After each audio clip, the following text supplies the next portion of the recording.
Inspector, ये सब आपने जानबूझकर किया ना?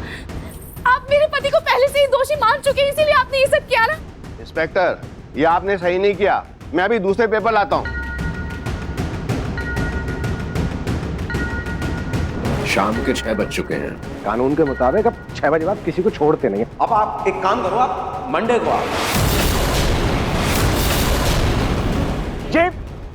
ये क्या बात है आपकी? अरे कब से देख रहा हूँ अपना नाटक?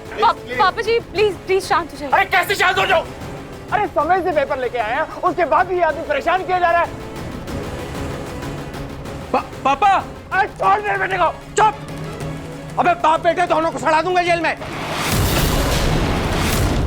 पापा जी प्लीज संभालिए खुद को। रूही, पापा। नाहर जी, नाहर जी, नाहर जी, आप मुझ पर भरोसा रखिए नाहर जी। हम जल्द से जल्द आपको यहाँ से छुड़वा कर रहेंगे, चाहे कोई कितनी भी कोशिश कर ले। हम आपको यहाँ से रिहा करवा कर रहेंगे। मुझे भरोसा है रोही।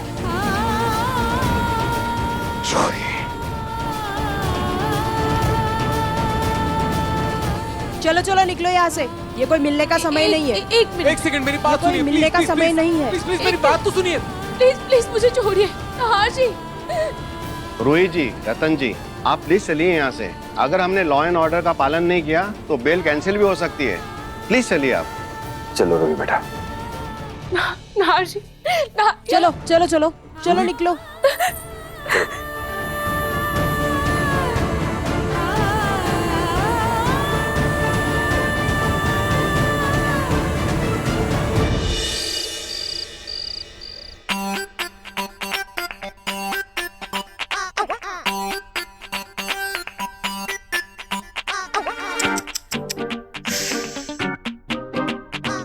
दर्द हो रहा है ना? है समधन जी, शुक्र मनाइए कि सिर्फ 4 कोड़ों में काम हो गया। मतलब माँ जी की आत्मा निकल गई। भगवान न करे अगर 4 की जगह 40 कोड़े पड़े होते हैं आपको, तो क्या हाल होता आपका? है पलक बहू, इतनी खुशी का मौका है, तुम्हारी मम्मी बिल्कुल ठीक हो गई है, तो एक काम करो ना, कुछ अच्छा सा खाना बनाओ, एक दावत सी हो जाए, घर में सब साथ में मिलकर बैठ के खाएंगे। तुम एक काम करो, आलू मेथी बना लेना और करारे वाले आलू भी बना लेना। जी दादी जी। काली वाली दाल बना लेना और एक दर्द हो रहा है। प्रतीक के पापा आप क्या खाएंगे? हैं? पनीर बनवा दूं आपके लिए? नहीं पूनम, मेरी भूख प्यास मेरी माँ के साथ चली गई है। आज आपने मुझे फिर से अनाथ कर दिया। मेरी माँ को कोड़े मरवा कर मुक्ति दिला दी। हे प्रतीक के पापा, क्या सोच रहे भगवान जाने।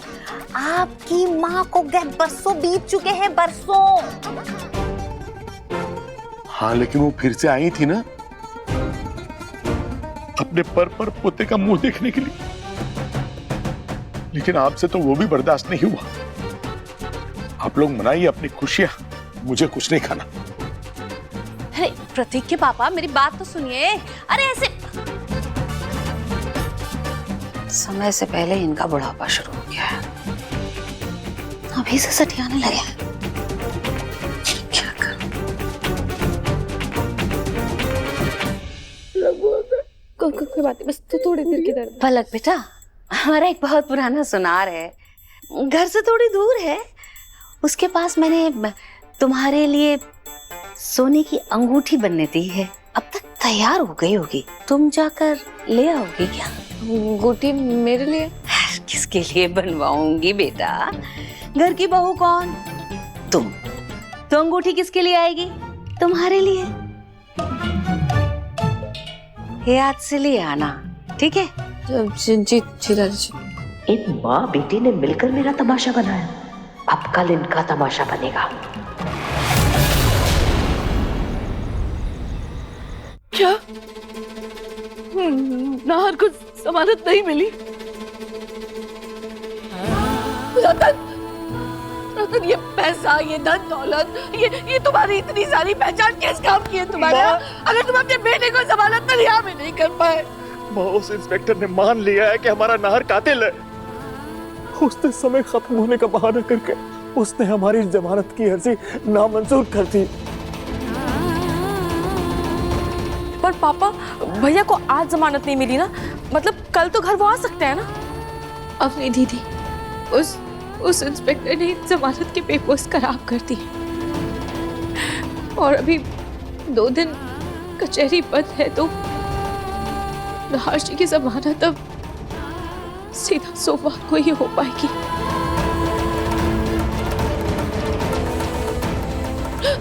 दादी, दादी,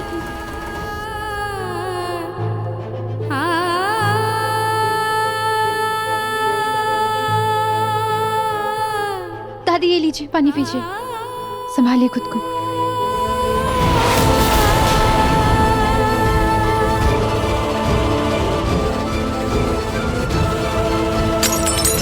दूर हटो मुझसे।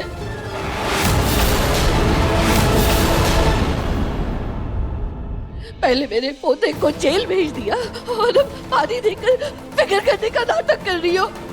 नहीं दादी, आप मेरा यकीन कीजिए, मैंने पुलिस को कुछ भी नहीं कहा। तुम ये सब नहीं बोलती तो किसी को भी कुछ भी।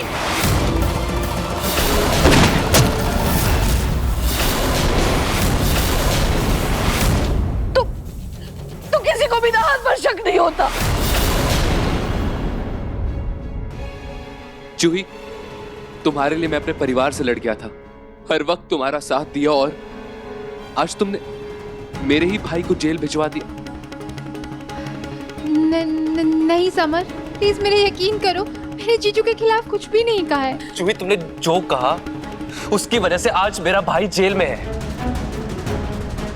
समर बेटा, अब इन बातों का कोई फायदा नहीं है। अब हमें सोमवार तक का इंतजार करना ही होगा।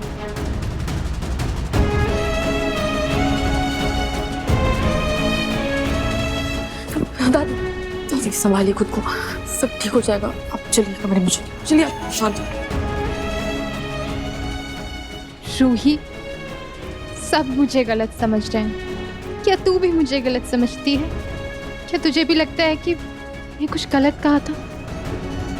जूही, तूने वही कहा जो तूने देखा, पर तेरे उस बयान की वजह से सारा शक घूम फिर कर नाहर जी पर आ गया है। अब जब तक नाहर जी घर नहीं आ जाते, तब तक हमें परिवार वालों का गुस्सा सहना ही होगा, और इसमें उनकी भी कोई गलती नहीं है। तू ही मुझे बता, मैं क्या करूं?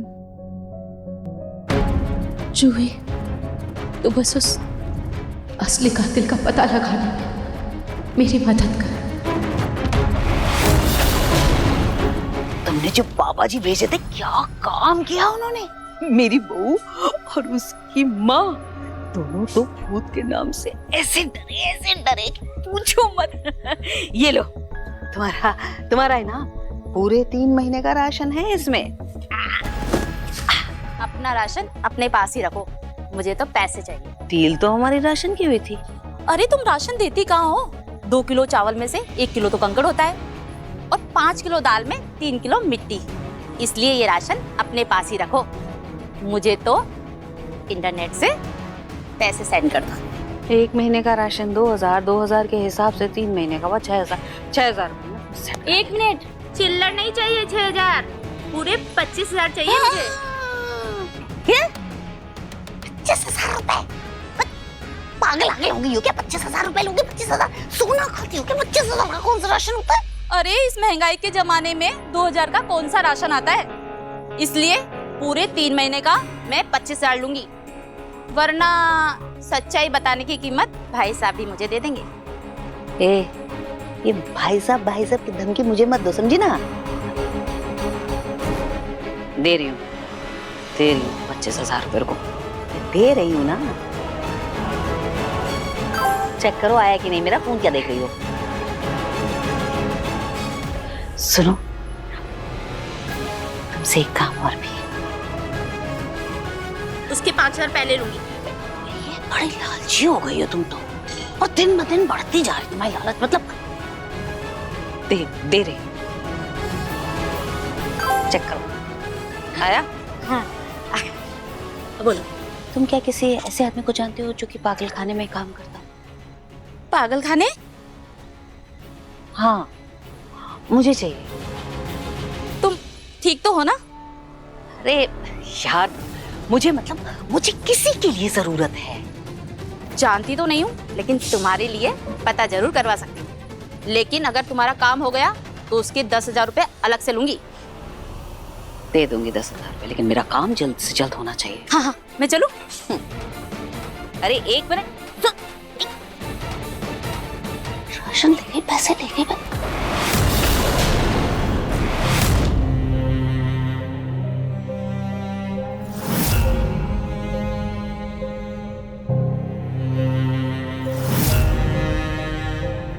जूही, जूही संभाल खुद को।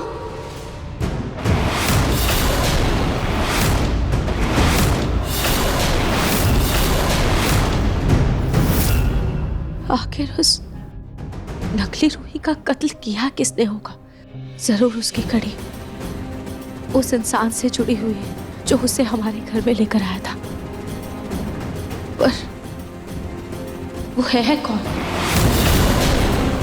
कहते हैं कातिल कितना भी चालाक क्यों ना हो, कोई ना कोई सबूत तो छोड़ ही देता है।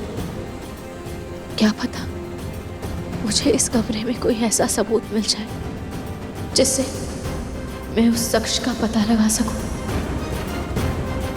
मुझे ध्यान से एक बार इस कमरे की तलाशी लेनी चाहिए।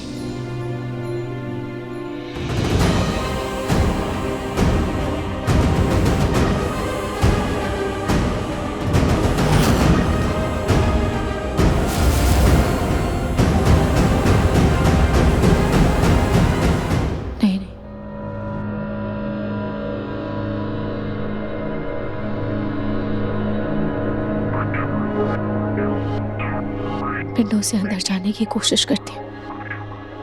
हाँ,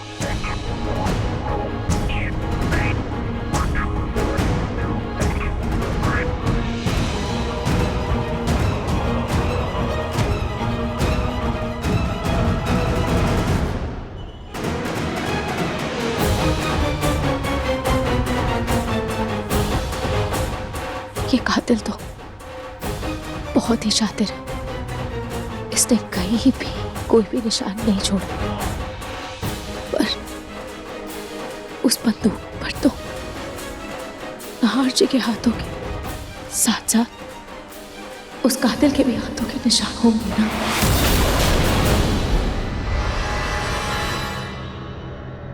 अरे आ गई फिंगरप्रिंट की रिपोर्ट। फिंगरप्रिंट की रिपोर्ट आ गई? खोलिए, फिर खोलिए इंस्पेक्टर, आपको पता चल जाएगा मैंने किसी का खून नहीं किया है। और देखिए, अच्छे से खोल के देखिए कि उसमें लिखा होगा कि कौन है कातिल, कौन है। उसके हाथ के फिंगरप्रिंट जरूर होंगे उसमें। चेक करिए आप, उसके उंगली के निशान जरूर होंगे। आप चेक करिए ना प्लीज। अरे करेंगे, चेक करने के लिए तो मंगाई है, सब पता चल जाएगा।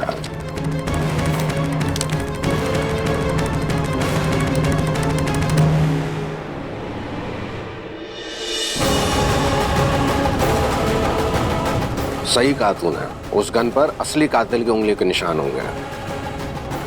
सही कहा। इसमें साफ साफ लिखा है कि इस गन पर सिर्फ तेरे उंगली के निशान है। आई बात समझ में? नहीं आई? ऐसा कैसे हो सकता है? नहीं नहीं नहीं नहीं, कोई गलतफहमी हुई होगी आपको। आप अच्छे से चेक करिए प्लीज। आप अच्छे से चेक करिए प्लीज। ये ड्रामेबाजी बंद कर। मैंने तुझे से बहुत क्रिमिनल देखे हैं, समझ में आया? सारे सबूत तेरे खिलाफ हैं। ये एक्सेप्ट कर ले कि खून तूने किया है, मुझे मजबूर मत करो। नहीं इंस्पेक्टर, ऐसा नहीं हो सकता, ऐसा नहीं हो सकता। कोई मिस्टेक हुई होगी। देखिए एक बार अच्छे से चेक करिए प्लीज, एक बार अच्छे से चेक करिए ना प्लीज। और कोई मिस्टेक नहीं हुई है इंस्पेक्टर, प्लीज। कोई मिस्टेक नहीं। प्लीज मैं रिक्वेस्ट कर रहा हूँ, प्लीज एक बार अच्छे से। अरे ये रही रिपोर्ट, ये मैंने थोड़ी बनाई है, ये फॉरेंसिक लैब से आई है। आई बात समझ में?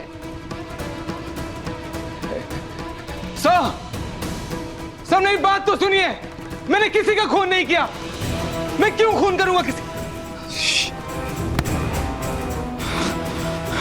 ये ऐसा कैसे हो सकता है? कैसे हो सकता है ऐसा?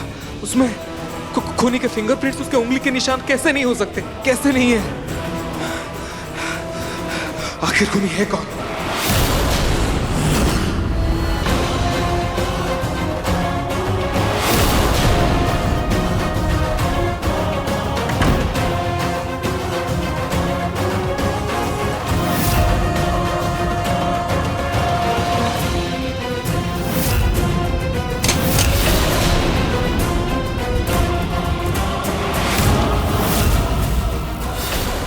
मुझे माफ कर देना नहार, आज मेरी वजह से तुम जेल में हो।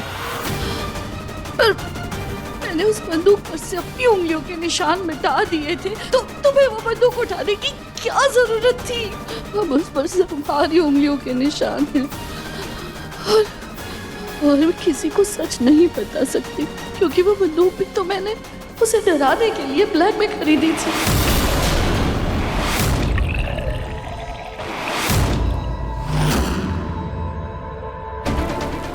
अगर पूनम को यकीन हो गया कि इसकी सास घर से जा चुकी है, तो ये तो मुझे भी ऐसे चुटकियों में घर से निकाल देगी।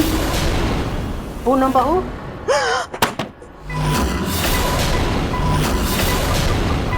सासू माँ, तो तुम्हें क्या लगा 4 कोड़े खा के हम डर के भाग जाएंगे? नरेश के आंसू देखकर हम वापस लौट आए हैं। कोड़ों से क्या, मैं पत्थर मार के तुझे घर से बाहर निकालूंगी। माँ जी प्लीज माफ कर दीजिए, मुझसे बहुत बड़ी गलती हो गई। माँ जी प्लीज माफ कर दीजिए। माँ जी आप कहे तो आपके पाँव तो बात माँ जी, आपके सर में तेल की मालिश कर दूं माँ जी? आप जो कहेंगी वो कर दूंगी। माँ जी बताइए मैं क्या करूं? लगता है पूनम को शक नहीं हुआ, इस मौके का फायदा उठाती हूँ। हमारा पकौड़े खाने का मन है। इतनी रात गए पकौड़े? तो हमारा प्रकोप देखना? नहीं माँ जी, आप जाइए कमरे में जाके आराम कीजिए, मैं अभी पकौड़े बना कर लाती हूँ।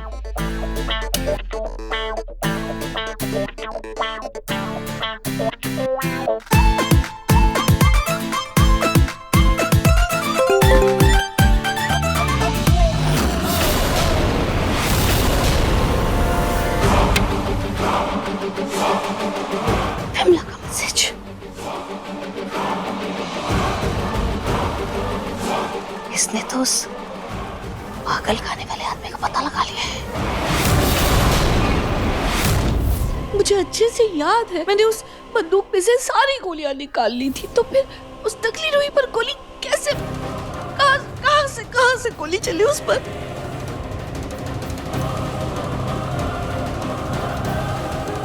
एक मिनट, मैंने वो गोलियां निकाल कर एक बॉक्स में रखी थी।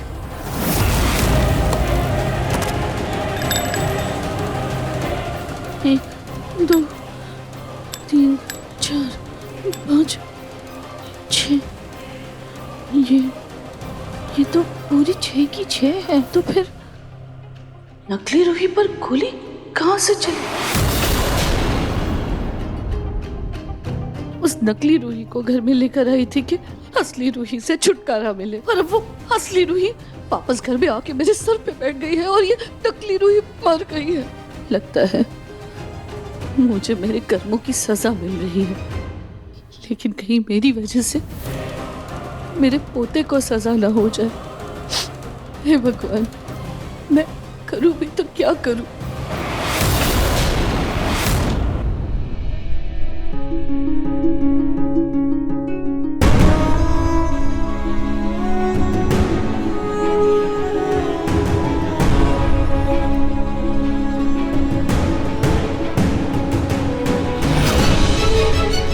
नाहाशी, इतने दिनों बाद हम फिर से एक हुए थे। आपने अपनी रूही को पहचाना था। देखिए, किस्मत ने हमें फिर से जुदा कर दिया। घाटू जी हमारी एक कैसी परीक्षा ले रहे हैं। लेकिन नाहाशी, आप बिल्कुल फिक्र मत कीजिएगा, आपकी रूही आपको जल्द से जल्द जेल से छुड़वा कर रहेगी।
ऐसा तो नहीं कि वो उस नकली रूही का कातिल हो और वो अपना कोई सबूत इस कमरे में भूल गया हो और वो इस कमरे में वही लेने के लिए आया हो।